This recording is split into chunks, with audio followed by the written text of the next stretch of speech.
มนุษย์จะบำรุงชีวิตด้วยอาหารสิ่งเดียวหาไม่ได้แต่บำรุงด้วยพระวจนะทุกคำซึ่งออกมาจากพระโอษฐ์ของพระเจ้าพระคำคือชีวิตต่อจากนี้ไปขอเชิญท่านรับฟังรายการพระคัมภีร์ทางอากาศคุณผู้ฟังที่เพิ่งพบรายการนี้ครับก็เรียนให้ทราบว่ารายการพระคัมภีร์ทางอากาศเป็นการศึกษาพระคริสตธรรมคัมภีร์ซึ่งแบ่งเป็น2ภาคคือพระคัมภีร์เล่มใหญ่จะแบ่งเป็น2ภาคพันธสัญญาเดิมและพันธสัญญาใหม่ทั้งเดิมหรือว่าเก่ากับใหม่นี้รวมมีเล่มย่อย66เล่มด้วยกันเราได้อ่านศึกษาไปทีละเล่มทีละเล่มตั้งแต่เล่มแรกคือปฐมกาลจนถึงวิวรณ์แต่ละเล่มนั้นเราจะบอกถึงบริบทและความหมาย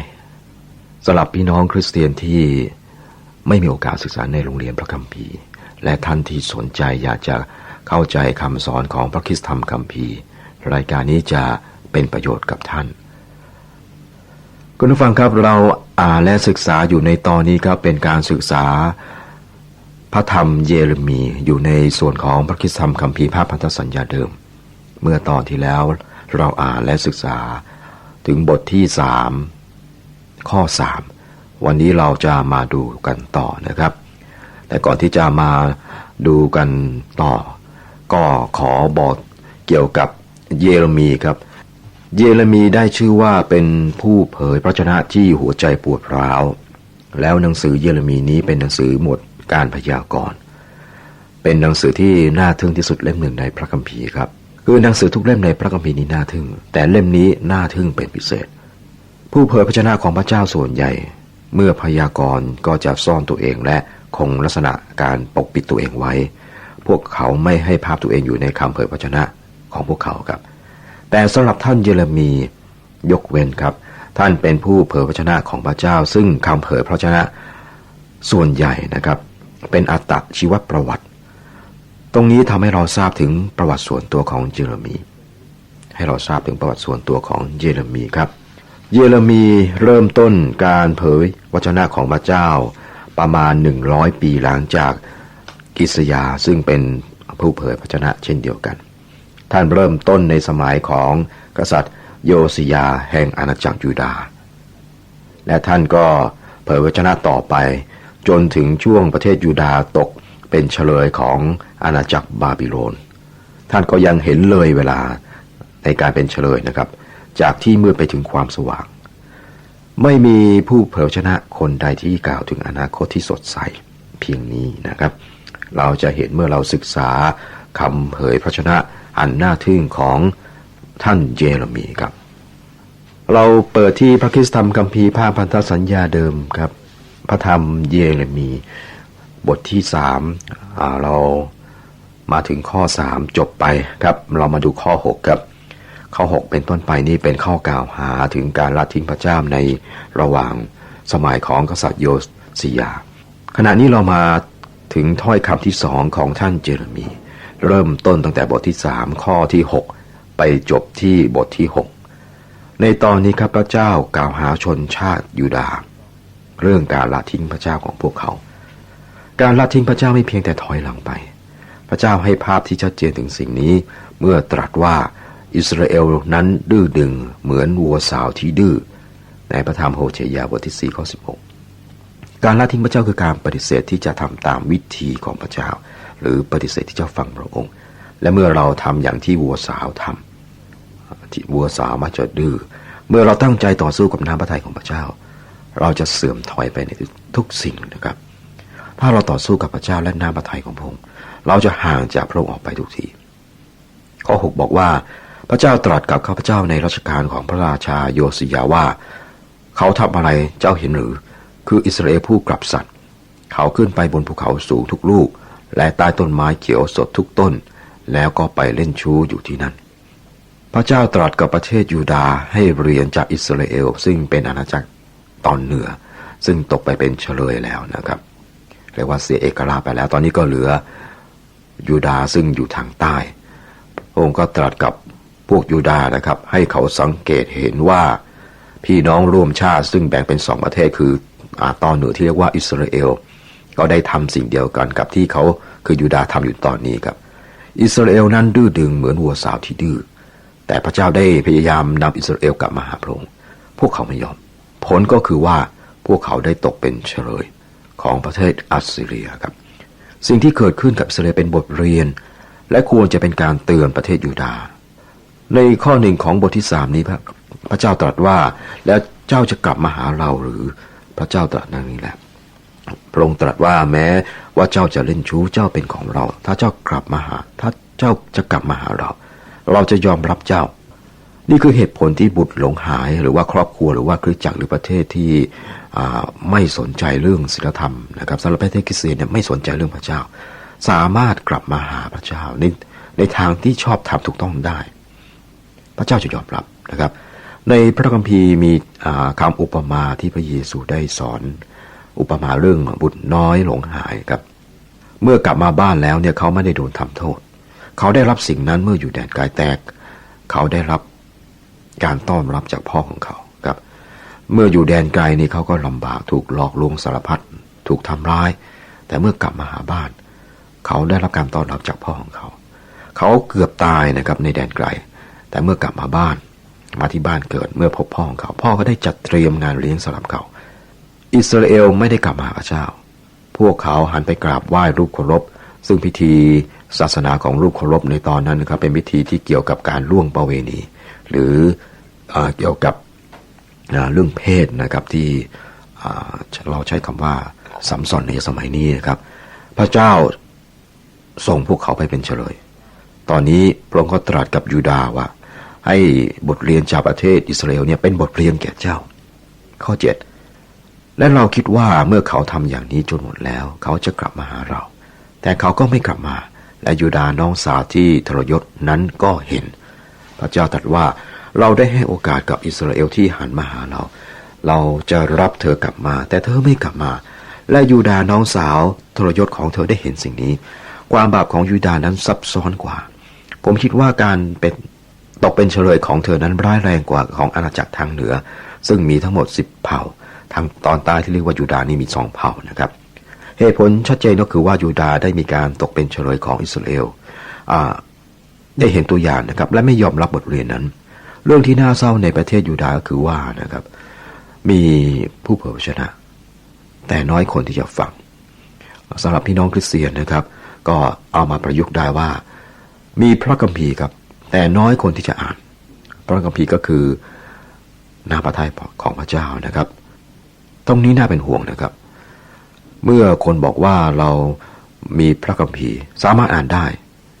ขอบคุณพระเจ้าแต่มีใครอ่านบ้างมีกี่คนที่อ่านจริงๆในกรณีนี้เช่นเดียวกันครับประเทศยูดาห์ไม่ได้หันกลับมาหาพระเจ้าแม้ว่าพวกเขาได้เห็นตัวอย่างท่านและผมก็มีพระคัมภีร์ในตอนนี้อยู่ในมืออาจจะไม่อยู่ในมือก็ได้อยู่ที่โต๊ะหรืออยู่ในชั้นวางหนังสือครับฝุ่นจับดังนั้นผมเชื่อว่าพระเจ้าจะพิพากษาสำหรับคนที่มีพระคัมภีร์หรือว่ารู้เรื่องพระเจ้าหนักกว่าที่จะพิพากษาคนที่ไม่ได้รู้หรือไม่ได้อ่านพระคัมภีร์คือผมเชื่อว่าพระเจ้าจะพิพากษาตามโอกาสที่พระองค์ประทานให้แก่เราในข้อ9เพราะการแพร่สยาเป็นการเบาแก่เขามากเขาก็กระทำให้แผ่นดินโศกโครกไปโดยไปล่วงประเวณีกับศิลากับต้นไม้พวกเขาทำรูปเคารพจากไม้และหินนะครับและก็มีพิธีบูชาโดยการล่วงประเวณีข้อ10แม้ว่าเขาก็ทำไปสิ้นอย่างนี้แล้วยูดาห์น้องสาวที่ทรยศของเขาก็ไม่ได้หันกลับมาหาเราด้วยสิ้นสุดใจแต่แซงทำเป็นกลับมาพระเจ้าตรัสดังนี้แหละในสมัยการฟื้นฟูภายใต้กษัตริย์โยสิยาแห่งอาณาจักรยูดาห์หลายคนได้หันมาหาพระเจ้าแต่เป็นสิ่งที่นิยมมากจนสำหรับหลายคนเนี่ยเป็นเพียงการหันมาตามกระแสนะครับโดยรวมแล้วเป็นเพียงประสบการณ์ที่ผิวเผิน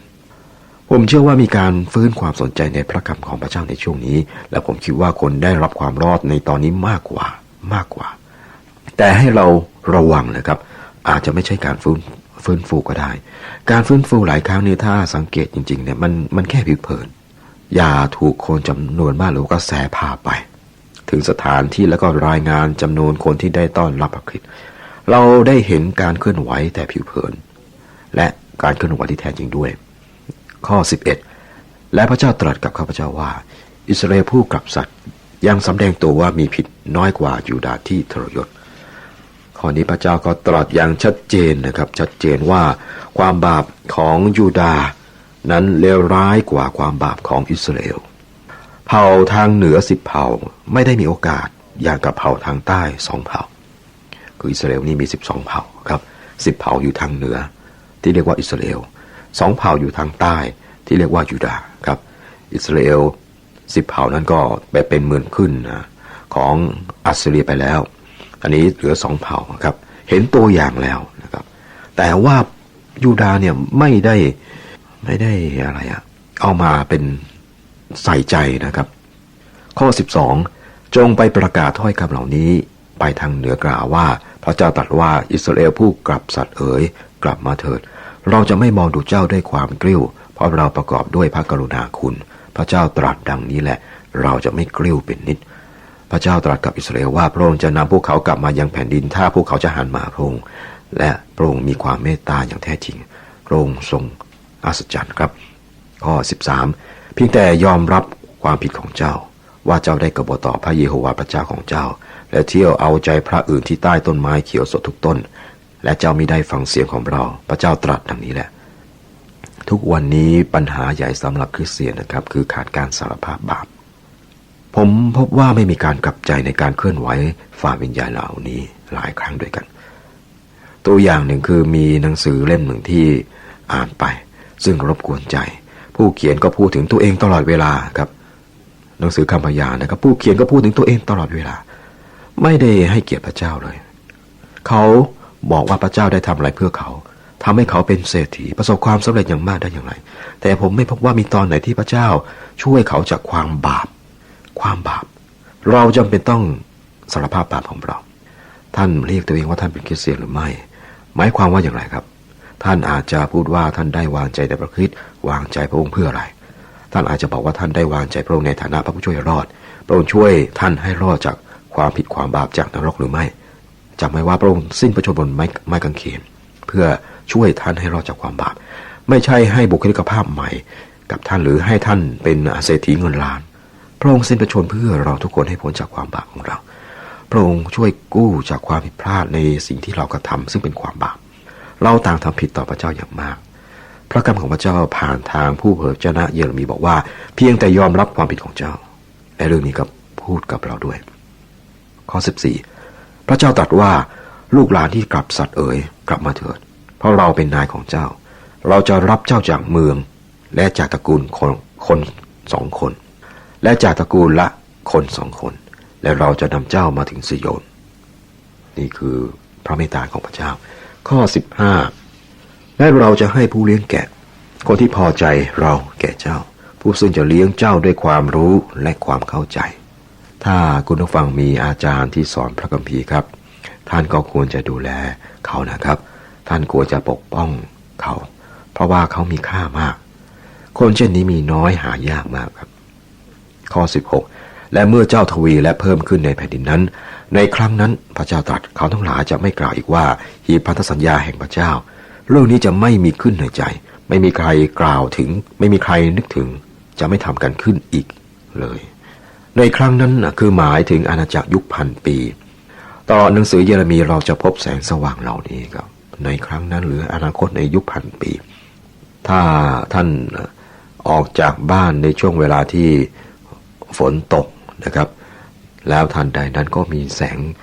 แดดส่องออกมาจากก้อนเมฆท่านก็เห็นรุ้งกินน้ำครับนี่ก็เหมือนกันเราจะพบตลอดเมื่อเราศึกษาพระธรรมเยเรมีจะมีคำพยากรณ์ถึงอนาคตที่มีสง่าราศีเหล่านี้ข้อ17ในครั้งนั้นจะเรียกกรุงเยรูซาเล็มว่าเป็นพระที่นั่งของพระเจ้าและบรรดาประชาชาติจะรวบรวมกันเข้ามายังพระพักของพระเจ้าในกรุงเยรูซาเล็มและเขาจะไม่ติดตามใจอันชั่วของเขาอย่างดื้อกระด้างอีกต่อไปข้อ18ในสมัยนั้นเชื้อสายของยูดาห์จะเดินมากับเชื้อสายของอิสราเอลเขาทั้งสองจะรวมกันมาจากแผ่นดินฝ่ายเหนือมายังแผ่นดินที่ซึ่งเรามอบให้แก่บรรพบุรุษของเจ้าให้เป็นมรดกนี่ก็เป็นคำพยากรณ์ที่มีสง่าราศีครับเหมือนกับเพชร เม็ดเล็กๆที่สุกใสข้อ 19เราคิดว่าเราจะตั้งเจ้าไว้ท่ามกลางบุตรทั้งหลายของเราอย่างไรดีหนอและให้แผ่นดินที่น่าปรารถนาแก่เจ้าเป็นมรดกที่สวยงามที่สุดในบรรดาประชาชาติและเราคิดว่าเจ้าจะเรียกเราว่าพระบิดาของข้าพระองค์และจะไม่หันกลับจากการติดตามเราเจ้าจะเรียกเราว่าพระบิดาไม่มีคนอิสราเอลคนใดเรียกพระเจ้าว่าพระบิดาของเขาพระองค์ทรงเป็นพระบิดาของประเทศอิสราเอลพระองค์ทรงเรียกอิสราเอลบุตรชายของเราแต่พระองค์ไม่เคยเรียกดาวิดว่าบุตรของพระองค์พระเจ้าตรัสว่าดาวิดผู้รับใช้ของเราพระเจ้าไม่เคยเรียกโมเสสว่าบุตรของเราพระองค์เรียกโมเสสว่าโมเสสผู้รับใช้ของเราเฉพาะในวันแห่งพระคุณนี้ครับเราถูกเรียกว่าบุตรของพระเจ้าเราได้รับเกียรติอย่างแท้จริงในช่วงนี้ในพระธรรมยอห์นบทที่1ข้อ12บอกว่าแต่ส่วนบรรดาผู้ที่ต้อนรับพระองค์ผู้ที่เชื่อในพระนามของพระองค์พระองค์ก็ทรงประทานสิทธิให้เป็นบุตรของพระเจ้าผู้ที่ได้ไว้วางใจในพระนามของพระคริสต์ได้เป็นบุตรของพระเจ้าพระองค์เป็นพระผู้ช่วยให้รอดของท่านหรือไม่ครับถ้าเป็นท่านไม่เพียงแต่เป็นคนบาปที่รอดแล้วท่านเป็นบุตรของพระเจ้าด้วยข้อ22บรรดาบุตรที่กลับสัตว์เอ๋ยจงกลับมาเถิดเราจะรักษาความสัตย์ของเจ้าให้หายดูเถิดข้าพระองค์ทั้งหลายมาหาพระองค์แล้วเพราะพระองค์ทรงเป็นพระเยโฮวาห์พระเจ้าของข้าพระองค์ข้อนี้พระเจ้าตรัสว่าพระองค์จะทรงรักษาครับท่านมีแผลแน่นอนครับถ้าหากว่าท่านทิ้งพระเจ้าไปพระเจ้าตรัสว่าเราจะรักษาเจ้าถ้าเจ้ามาหาเราข้อ23แท้จริงเนินเขาก็เป็นแต่สิ่งหลอกลวงและการสับสนอลหม่านบนภูเขาก็เป็นด้วยแท้จริงความรอดของอิสราเอลนั้นอยู่ในพระเยโฮวาห์พระเจ้าของเราในพระธรรมสดุดีบทที่121ผู้ประพันธ์คือกษัตริย์ดาวิดบอกว่าข้าพเจ้าเงยหน้าดูภูเขาความอุปถัมภ์ของข้าพเจ้ามาจากไหนความอุปถัมภ์ของข้าพเจ้ามาจากพระเจ้าผู้ทรงสร้างฟ้าสวรรค์และแผ่นดินโลกความช่วยเหลือไม่ได้มาจากที่สูงบนภูเขาแต่ว่ามาจากพระเจ้าข้อ25ให้เรานอนลงจมในความอายของเราและให้ความอัปยศคุมเราไว้เพราะเราได้กระทำบาปต่อพระเยโฮวาห์พระเจ้าของเราทั้งตัวเราและบรรพบุรุษของเราตั้งแต่เราเป็นอนุชนอยู่จนทุกวันนี้และเราหาได้ฟังพระสุรเสียงแห่งพระเยโฮวาห์พระเจ้าของเราไม่ประเทศยูดาห์ไม่ได้สารภาพความบาปของเขานะครับท่านเยเรมีสารภาพความบาปของพวกเขาแทนและบาปของตัวท่านเองด้วยเป็นการดีครับที่เราจะสารภาพบาปในเวลานี้เราได้ยินมากมายถึงของประทานพิเศษเกี่ยวกับพระพรพิเศษของพระเจ้านั่นก็ดีครับเราควรจะขอบคุณพระเจ้าเพราะว่าพระองค์อวยพรเราแต่เราเคยได้ยินการสารภาพว่าเราได้เสื่อมจากพระสิริของพระเจ้าหรือไม่ท่านได้เข้าเฝ้าพระเจ้าเองและบอกกับพระองค์ในการอธิษฐานว่าท่านได้เสื่อมจากพระสิริของพระองค์มากเพียงใดหรือไม่ครับถ้าเราถ่อมลงต่อพระพักของพระองค์ประเทศยูดาห์ไม่ได้ถ่อมลงต่อพระพักของพระเจ้าและพระองค์ได้ส่งพวกเขาไปเป็นเฉลยผมมักจะคิดว่าพระเจ้ากำลังตีสอนเราหรือไม่ตรงนี้ครับเราต้องถ่อมตัวลงต่อพระพักของพระองค์จบบทที่3ต่อไปก็เป็นบทที่4บทที่4นี้เราอยู่ในช่วงเวลาเมื่อกษัตริย์โยสิยาของยูดาห์ทำการปฏิรูปด้านศาสนาครับแต่เป็นเวลาก่อนการพบหนังสือธรรมบัญญัติในพระนิเวศดังนั้นมันเป็นการปฏิรูปไม่ใช่การฟื้นฟูมันเป็นการปฏิรูปที่ผิวเผินนะครับกษัตริย์โยสิยามีความจริงใจพระองค์เข้ามาหาพระเจ้าพระองค์ฟังเยเรมีแต่ว่าประชาชนยูดาห์ไม่ได้กลับมาหาพระเจ้าด้วยความจริงใจแม้ว่าผู้พยากรณ์ผู้เผยชนะเยเรมีได้พยากรณ์ไว้อย่างเหมาะสมก็ตามเราอยู่ในถ้อยคำส่วนที่2ซึ่งเยเรมีบอกนะครับคือเริ่มต้นในบทที่3ไปจนถึงบทที่6คือท่านบอกถึงคนที่ละทิ้งพระเจ้าในบทที่3ข้อ10บอกว่าแม้ว่าเขากระทำไปสิ้นอย่างนี้แล้วยูดาห์น้องสาวที่ทรยศของเขาก็ไม่ได้หันกลับมาหาเราด้วยสิ้นสุดใจแต่แซงทำเป็นกลับมาพระเจ้าตรัสดังนี้แหละพวกเขามาหาพระเจ้าแบบแซงหรือว่าภายนอกเท่านั้นเขาไปพระนิเวศของพระเจ้าทำตามพิธีกรรมศาสนาครับแต่ว่าใจไม่ได้อยู่ในนั้นมันเป็นสิ่งที่กษัตริย์โยสิยาพยายามที่จะให้เกิดขึ้นคือการกลับใจที่แท้จริงนี่แสดงว่าการสามารถเกิดการปฏิรูปโดยไม่มีการฟื้นฟูอย่างแท้จริงการปฏิรูปโดยไม่มีการฟื้นฟูนะครับไม่ได้ทำให้เกิดการเปลี่ยนแปลงที่แท้จริงตามมาด้วยขอพระเจ้าอวยพรสวัสดีครับ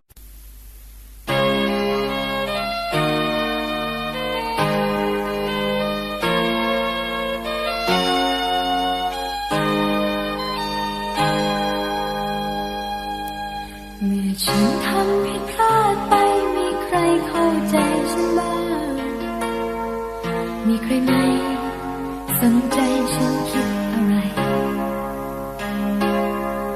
บางครั้งทำผิดพลาดไปทั้งที่ไม่ได้ตั้งใจไม่มีใครให้อภัยมีแต่ซ้ำเติมชีวิตฉันเดินหลงทางไร้ซึ่งความหวังใดๆทุกระทมล้มลงก็ทนสู้เพียงคนเดียวมองหาคนไม่เห็นใจต้องการคนให้อภัยมีไหมใครจะเข้าใจฉันบ้างกว่าจะรู้ว่ามีผู้หนึ่งที่เฝ้าเป็นห่วงกว่าจะรู้ว่ายังไม่สายเกินไปในตอนนี้มีพระองค์ผู้ทรงเป็นความหวังชีวิตฉันจึงเริ่มเปลี่ยนไปแบบนี้ฉันมีพระองค์ผู้ทรงเป็นกำลังใจจึงได้รู้พระองค์รักฉันมากมายทุกๆสิ่งที่ผิดพลาดไปพระองค์ทรงให้อภัยทรงนำฉันเริ่มต้นใหม่จึงได้รู้ว่ามีผู้หนึ่งที่เฝ้าเป็นห่วงจึงได้รู้ว่ายังไม่สายเกินไปมาบัดนี้มีพระองค์ผู้ทรงเป็นความหวังชีวิตฉันจึงเริ่มต้นใหม่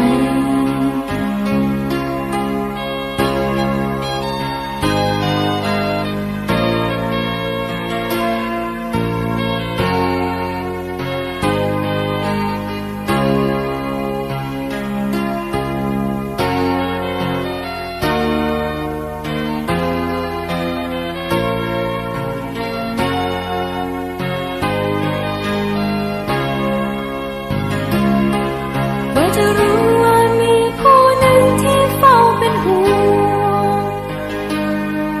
กว่าจะรู้ว่ายังไม่สายเกินไปในตอนนี้มีพระองค์ผู้ทรงเป็นความหวังชีวิตฉันจึงเริ่มเปลี่ยนไป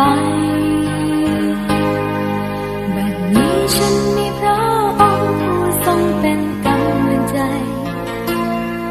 จึงได้รู้พระองค์รักฉันมากมายทุกๆสิ่งที่ผิดพลาดไปพระองค์ทรงให้อภัยทรงนำฉั